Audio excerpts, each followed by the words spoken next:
Di Bapak Ibu sekalian saya mohon maaf, mohon izin untuk pada siang ini pada zuhur untuk menyampaikan beberapa hal sesuai dengan jadwal. Hari ini adalah giliran kami untuk mengisi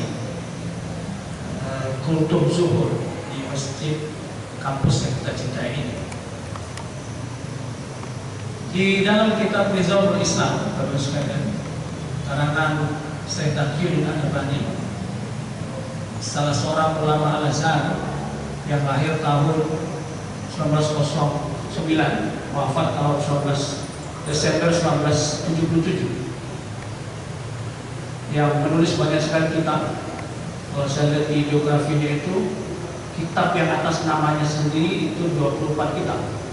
Dan masing-masing kitab itu pun ada yang berjilid.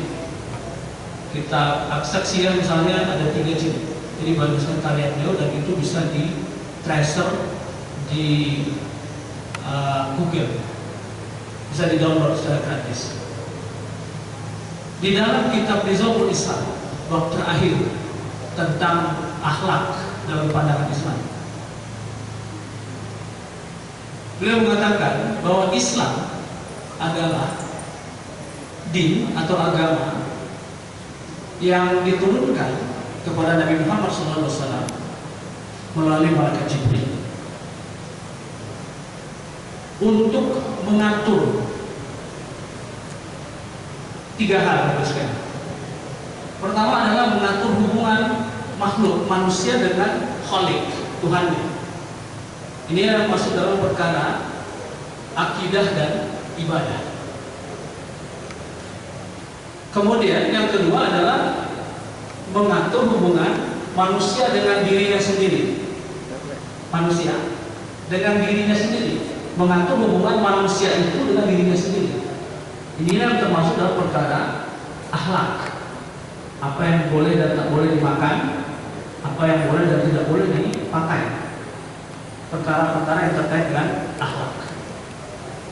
Dan yang ketiga adalah aturan yang dibawa oleh Rasulullah SAW, itu adalah yang mengatur hubungan manusia dengan manusia lain dan lingkungan. Inilah yang termasuk dalam perkara yang kita kenal dengan istilah muamalah dan hukuman, sistem peradilan, persangsian dan seterusnya. Karena itu ajaran Islam itu mengatur seluruh aspek kehidupan. Saya kira tidak ada lagi hubungan yang lain lagi. Manusia dengan Khalik, manusia dengan dirinya sendiri, manusia dengan lingkungan, manusia lain, lingkungan, alam semesta. Hubungan apa lagi yang perlu diatur selain itu? Tidak ada. Itulah yang diatur oleh Islam yang dibawa oleh Nabi Muhammad Rasulullah SAW. Perkara akidah, Bapak sekalian, kita sudah sering mendengarkan penjelasan tentang itu dari para ustaz kita. Ibadah, bahkan banyak waktu kita juga tersita di masalah ini karena banyak perdebatan, dan banyak di antara kita umat ini sibuk dengan perdebatan itu. Perkara ibadah, tentang kaifiatnya ibadah, dan seterusnya, menyibukkan kita dan akhirnya lupa kita masalah lain yang sebenarnya justru tidak kalah pentingnya, bahkan teramat penting. Kemudian perkara yang terkait dengan akhlak ini juga sudah banyak dibahas. Termasuk juga yang ketiga tadi adalah perkara yang terkait dengan muamalah dan hukuman. Ini juga sebenarnya sudah banyak dibahas, tetapi masih porsinya masih kurang. Maka saya coba Bapak sekalian pada siang dan waktu yang singkat ini coba masuk mengingat-ingat kembali apa yang kita sudah pelajari tentunya tentang muamalah. Salah satunya adalah terkait dengan masalah ekonomi. Salah satu, yang lainnya tentu juga terkait dengan pemerintahan, muamalah. Bapak Ibu, kita merasakan bahwa keadaan tidak saja di Indonesia, tetapi juga di belahan dunia lain, di mana kondisinya adalah seringkali kebutuhan akan barang dan jasa, bahkan kebutuhan pokok pun itu mengalami kekacauan kalau kita boleh sebut. Di antaranya kita bisa lihat misalnya antri minyak goreng beberapa waktu yang lalu. Jadi ibu-ibunya antri minyak goreng, di lain pihak bapak-bapaknya pun antri mendapatkan solar, dan itu belum lama kita rasakan, beberapa waktu yang lalu. Nah, ini adalah perkara yang sebenarnya terkait di masalah muamalah tadi, bagaimana pengaturan sumber daya alam, sumber daya energi, SDA dan SDE. Maka sesungguhnya Islam mengatur terkait dengan itu. Masalah ekonomi misalnya, walaupun sebenarnya pembahasan tentang ekonomi Islam itu sudah banyak dan sudah dimulai dan banyak dibicarakan, tetapi kita perhatikan, kita simak, itu pembahasannya tidak jauh dari hal-hal yang terkait dengan bank, ya kan? Bunga bank, riba, kemudian bank syariah, bagaimana kita kurang menunggu kembangkan bank syariah, mengajak umat untuk mengalihkan tabungannya dari bank konvensional ke bank syariah. Lebih banyak porsi pembahasan terkait dengan itu, tetapi lupa esensi persoalan ekonomi itu sesungguhnya bukan pada itu. Ada pilar-pilar pokok ekonomi di dalam Islam itu. Yang pertama adalah soal kepemilikan. Kepemilikan terhadap harta, kekayaan. Oleh karena hal ini kita diatur dalam sistem kapitalis juga, maka harta itu hanya dalam satu bentuk kepemilikan saja, yaitu kepemilikan individu. Siapapun bisa mendapatkan apapun selagi dia mampu membayar. Hari ini seperti itu. Maka tidak heran kita kemudian muncul salah satu eksesnya adalah kelangkaan tadi. Walaupun dalil ekonomi mengatakan bahwa sesungguhnya kebutuhan manusia tidak terbatas, kemudian sumber daya untuk memberi kebutuhan itu sangat terbatas, itu sesungguhnya keliru. Karena apa? Karena yang kebutuhan kita itu sebenarnya terbatas. Yang tak terbatas adalah keinginan. Allah menciptakan alam semesta ini, manusia itu sudah dilengkapi dengan seluruh bentuk kebutuhan itu. Persoalannya adalah persoalannya adalah masalah distribusi. Kembali ke pokok pangkal tadi, bahwa sesungguhnya yang menjadi harusnya salah satu yang perlu menjadi fokus perhatian kita adalah soal kepemilikan tadi. Islam membagi 3 jenis kepemilikan dalam kajian ekonomi Islam. Yang pertama adalah kepemilikan umum, milkiyah, kepemilikan umum. Jadi harta, kekayaan yang itu merupakan milik umum dan tidak boleh individu menguasai, tapi harus dikuasai dan dikelola oleh negara, lalu kemudian diserahkan bagi kepentingan manusia atau warga.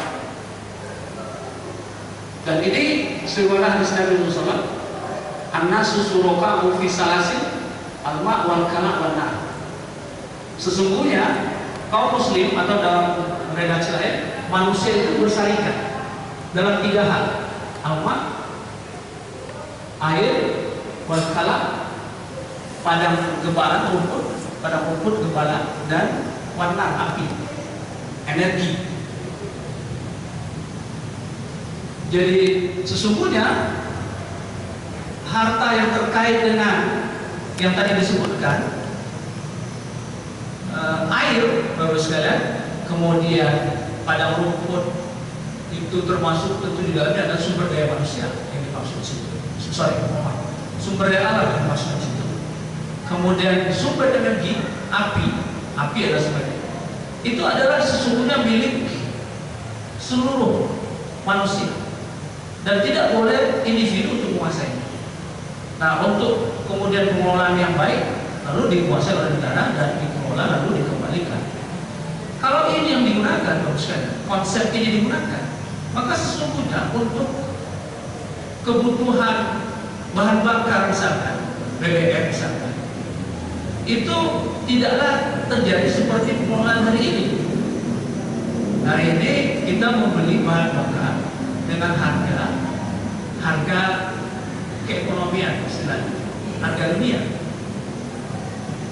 Padahal itu adalah minyak bumi itu adalah milik umum dalam konsep Islam, milik yang kepemilikan umum. Sesungguhnya itu adalah milik kita. Kita termasuk di dalamnya, milik kita. Kita hari ini membeli barang milik kita kan gitu. Bahkan dengan harga konsepnya adalah pedagang dengan pembeli. Padahal itu barang milik kita. Nah, kalau kita gunakan itu pengelolaannya adalah dengan menerapkan syariat Islam, maka sesungguhnya Bapak sekalian, barang-barang milik umum itu kemudian misalkan dalam kasus BBM tadi itu dikelola oleh negara, tentu dengan berbagai macam teknisnya lah ya, aturan badan perusahaan dan seterusnya. Kemudian dikembalikan kepada umat, kepada manusia, kepada warga negara. Kemudian warga membayar sejumlah kos produksi dan biaya maintenance dan seterusnya, itu hal wajar karena ada upaya dilakukan untuk itu. Nah, tetapi hari ini kan tidak. Itu sebagai salah satu contoh beda antara pengelolaan sumber daya alam dengan konsep menerapkan ekonomi Islam tadi itu dengan yang berlaku hari ini, ekonomi kapitalis, hubungannya pedagang dengan pembeli. Padahal Pertamina itu kan adalah proksi atau wakil negara dalam bisnis, ya kan? Tapi yang terjadi ini kan mereka Pertamina, pemerintah yang harusnya mengurusi. Jadi kita kajiannya kajian akademik kalau sekarang, bukan masalah politik apa yang berlaku hari ini, tidak. Ini secara konsepsi. Harusnya sebagai pengembala, kita pemerintah itu kan pengembala, rohim kan, yang mengurusi kepentingan umat, maka mestinya dia mengembalikan harta milik umat itu kepada umat. Kemudian umat membayar dengan sejumlah biaya seperti yang saya katakan, itu wajar. Tapi hari ini berlaku adalah Pertamina, pemerintah itu sebagai pedagang dan kita si pemilik harta itu sebagai pemilik. Gitu. Ini yang berlaku hari ini. Kemudian yang kedua, kepemilikan yang kedua adalah kepemilikan negara, milkiyah daulah, yaitu harta kekayaan dimiliki oleh negara, dan contohnya adalah ghanimah, fa'i, ya, kharaj di dalam istilah terhadap harta-harta yang dimiliki oleh negara. Kemudian yang ketiga adalah harta milik individu, yaitu yang dikuasai dan diusahakan sendiri oleh individu.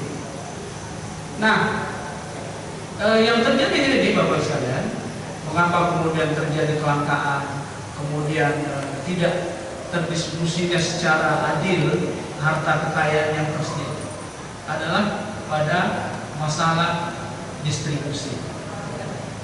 Hari ini mekanisme distribusi harta kekayaan itu kan hanya mekanisme pasar saja, dengan demand supply saja. Tentu bagi siapa yang memiliki daya beli, yang bisa memiliki harta.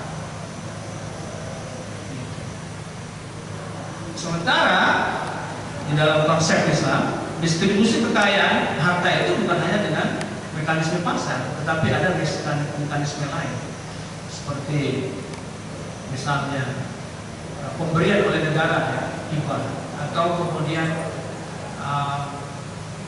melalui zakat yang dikelola oleh negara. Kalau hari ini kan zakat itu kalau belakang muncul Basnas kan. Tapi sebelum jauh sebelum itu zakat itu kan dikelola oleh individu, oleh masyarakat. Nah, mestinya zakat adalah salah satu mekanisme distribusi harta kekayaan kepada masyarakat oleh negara. Negara yang menghimpun zakat dari penduduk, dari warga negara, kemudian menyalurkannya kepada pihak-pihak yang berhak untuk menerima zakat. Belum lagi misalnya tentang infak sedekah dan seterusnya. Itu terkait dengan muamalah. Termasuk juga Bapak sekalian, kita juga mesti memastikan muamalah kita ini sudah sesuai dengan aturan syariat. Secara individu misalnya, ini juga terkait dengan akhlak tentunya. Ketika kita bekerja, misalnya seperti sekarang kita bekerja di UIN, kan ya, diberikan tugas tertentu, termasuk juga di bagian-bagian. Saya sekarang kan diberi amanah untuk di WR2 ya, oleh Pak Rektor, diberikan amanah sebagai WR2. Maka kita juga harus pastikan. Sebentar, saya cari hadisnya. Mana tadi ditanya? Terkait dengan transaksi kita, harusnya. Misalnya tugas sebagai bagian pembelian, atau yang terkait dengan pembayaran, atau berhubungan dengan pihak ketiga, vendor misalnya.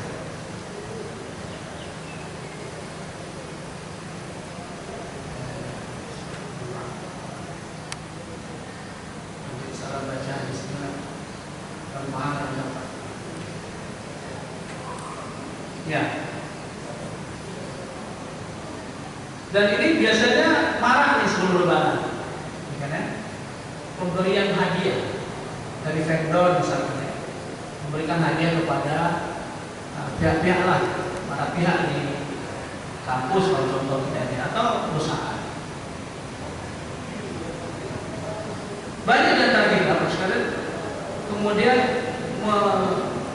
menyangka atau beranggapan bahwa pemberian hadiah seperti itu adalah wajar.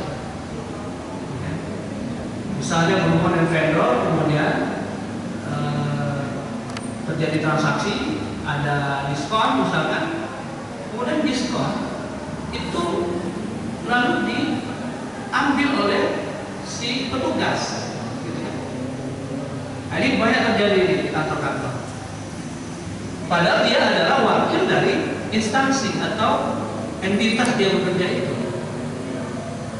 Tapi jamak terjadi menganggap itu hal yang biasa, sehingga kemudian di kantor.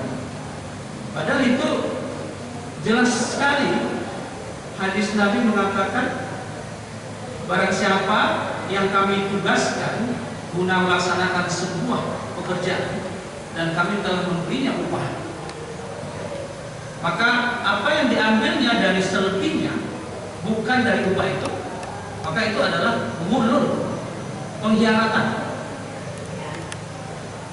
Ini hadis ya disesuaikan oleh Al-Albani dalam kitabnya Sahih At-Targhib.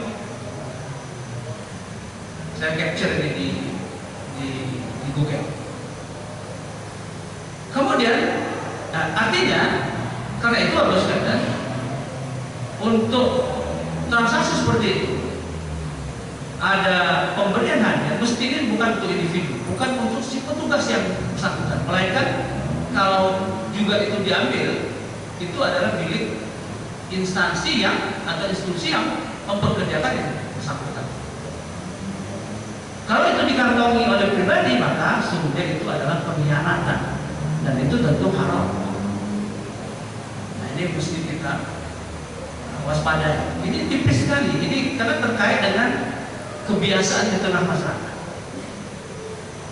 Hal lain lagi, loh sekalian, kita kan biasa tuh selesai pekerjaan oleh kontraktor misalkan. Ini contoh kasus ya. Saya tidak mengatakan terjadi di sini, tidak, sama sekali tidak. Ini contoh kasus untuk karena kita kan saling ingat mengingatkan. Nah, kebetulan saya duduk sekarang di sini, saya ingatkan itu. Ketika saya duduk di bawah situ, Bapak Ibu ingatkan. Kontraktor selesai mengerjakan suatu pekerjaan, misalnya. Lalu kemudian kontraktor ini kan berikan sesuatu kepada katakanlah pimpinan lah di instansi itu dengan mengatakan ini hadiah, tidak ada hubungan pekerjaan tapi ini hadiah. Biasanya itu diterima atau ditolak? Diterima atau ditolak biasanya? Diterima kan? Dan menganggap itu hal yang wajar karena prakteknya seperti itu. Tapi saya ingin bacakan satu hadis ya, dari Rasulullah SAW. Kejadiannya ketika Ibnu saya lupa yang ditugaskan untuk memungut zakat oleh Rasulullah SAW. Kemudian setelah menunaikan tugasnya dia kembali, dia serahkan ini harta zakat dan ini adalah bagian hadiah. Apa kata Rasulullah ketika itu? Belum ketemu Pak, mana tadi saya capture? Kenapa kalau muslim?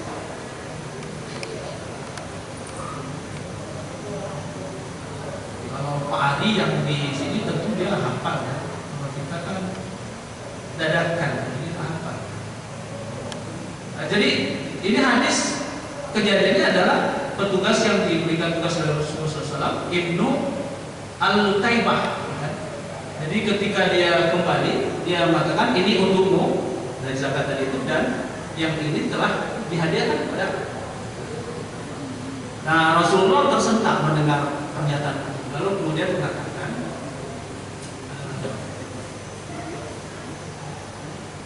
ada apa gerangan seorang petugas yang kami utus untuk menjalankan suatu tugas, lalu dia mengatakan ini untukmu, diserahkan wahai Rasulullah, dan ini telah dihadiahkan untukmu. Mengapa ia tidak, apa kata Rasulullah berikutnya, mengapa ia tidak duduk saja di rumah bapaknya atau di rumahnya? Nah, lalu ia melihat apakah ia akan diberi hadiah itu atau tidak.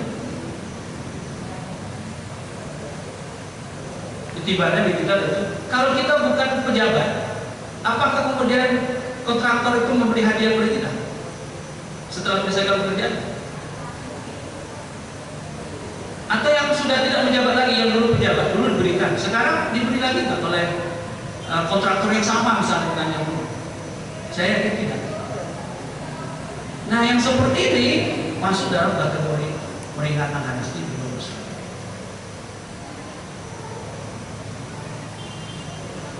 Bapak Ibu hadirin sidang jamaah zuhur yang dirahmati Allah Subhanahu wa taala. Ini tidak lain tidak bukan, sesungguhnya adalah nasihat-nasihat kita kalau dalam